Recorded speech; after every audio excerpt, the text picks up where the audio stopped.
Hi everyone. It's a little bit different message today. I've been dreading this message for a long time. Sorry. If you follow me on social media, you know I lost my mom last Friday. I'm in her room and her cat is here with me. She needs a lot of attention right now. So I'm really sorry. Fortunately, I already had a message for you about breathing through grief, which is something I'm forgetting to do right now. So I'm going to share that with you. I just want to thank you for being there for me and on this journey with me.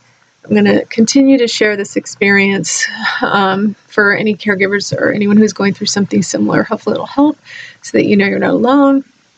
But I am going to take a little break. I have so much to do and I'm overwhelmed and I'm processing a lot right now. Sorry. I'm just going to send you over to the message. So I hope you have a great weekend, and I'll be back with you soon. Thank you. Hi, Tana Marshall here with your Feel Good Friday message. And today I want to talk to you about breathing through grief. And we're once again joined by the kitties. Hi, Levy. So I don't know if you know this, but your lungs represent grief and the ability to take in life and often depression. And it's something that someone reminded me of recently when I just was feeling like I can't get a full breath. I just constantly feel like I need to be taking deep breaths. And my mom is very close to passing right now. And I'm not sure when I post this, she might already be gone. So I don't know, but she's that close. And I realize that's why, because I'm already dealing with the grief of losing her, and it's affecting me physically, which is very interesting. So if you're going through something difficult and you find yourself constantly taking deep breaths or you can't catch your breath, just realize you might have grief that you're needing to work through. And, I remember dealing with this also when my husband and we broke up for 3 years a long time ago. And right after we broke up, I felt like I couldn't breathe. I was always sighing. God, just thinking about all this stuff, I feel like I can't get my breath. I was constant. I just remember being at work and working in like, and there's a reason that is kind of a symbol of wah wah and letting go, and maybe even you think of Eeyore from Winnie the Pooh, like, oh, poor me.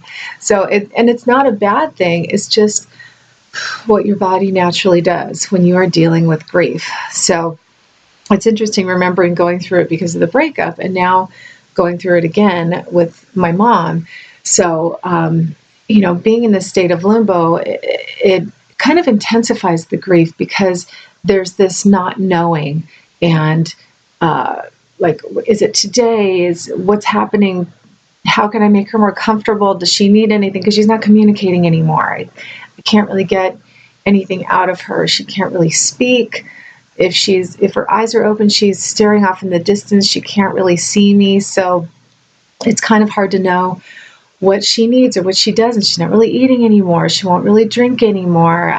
So it's a weird time. And I realized, okay, that's why I need to breathe a little bit more and just acknowledge that this is what I'm going through.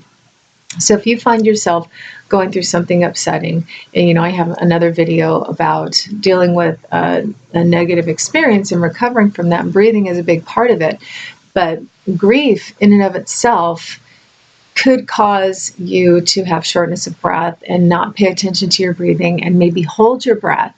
And you might not even realize it. And maybe you don't feel great and you might be tired, and just think, okay, am I breathing? Just remember to ask yourself if you're breathing, because it's kind of important. So it's helped me to acknowledge that when I feel that shortness of breath again, I go, okay, well, it's just because of this phase that I'm in right now. So if you're in the same phase with a loved one, and they don't even need to be towards the end. It can be just in the midst of your caregiving experience, depending on how much of your time and energy is put into this person or required.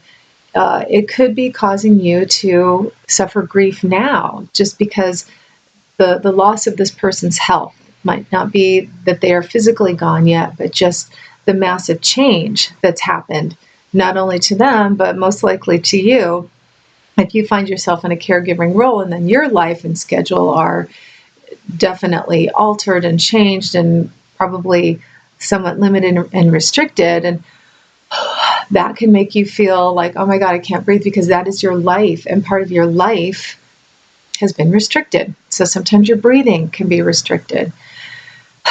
So just remember to breathe. And if you have suffered a loss and you've lost a loved one, or you've suffered the loss of, like I said, your home or your job or a pet, God, that's the worst. Just breathe through it and allow those feelings to flow through you. It's okay, because you need to feel it to heal it. And so the more that you breathe and allow it to flow through you, the faster you will heal, the faster you will move through it, and allow yourself to cry. That is a great source of breath coming into your body. And that's why when you're really upset and you have those huge sobs, that's your body trying to get more breath in. And I'm sure you've had the big ugly cry where you're like, that's the breath trying to move through you. One of my best friends passed away in 1992. I posted a picture of him on Facebook and Instagram around his birthday at the end of March.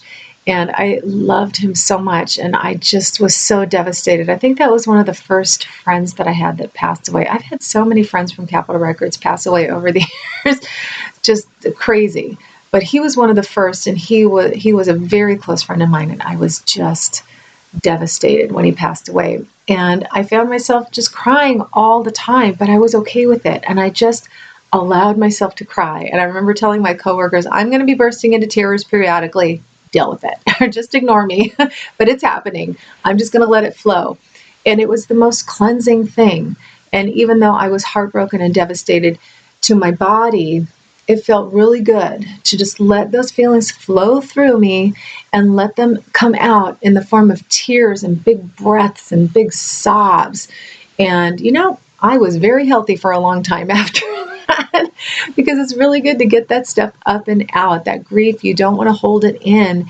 And if maybe you're in a family or an environment that looks down on expressing your grief, go find a person or a group where you can freely express it, or just find a private space where you can be alone and let it up and out, because it is very important. You've got to breathe. You've got to let that breath come into you, and you don't want that grief to consume you, and it will if you don't breathe. So keep breathing. Let it flow through you. Let it come up and out in any way that it wants to, whether it's big sighs, crying, big sobs. But just breathe through your grief and just allow it to flow and feel it. And I'll repeat it again. You got to feel it to heal it.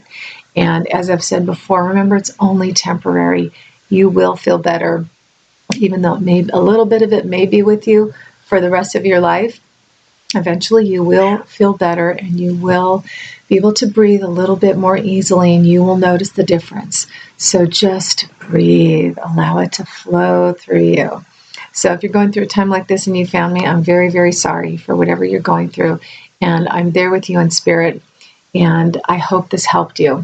So thank you again for joining me today. I really appreciate you being here every week.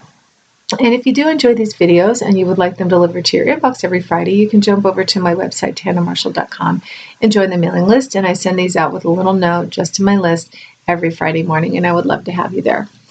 So if you're grieving, breathe, breathing for grieving. Just breathe. And I hope you've been breathing with me. And if you're going through something like this, go back and watch the video again and breathe with me, because I think I've been taking deep breaths throughout this whole thing, because I've been really feeling the literal weight of this topic and just my own situation. So let's all just breathe. Got to remember to breathe. So do it with me and take this breath with you into the weekend. Take care of yourself, and I'll see you next time.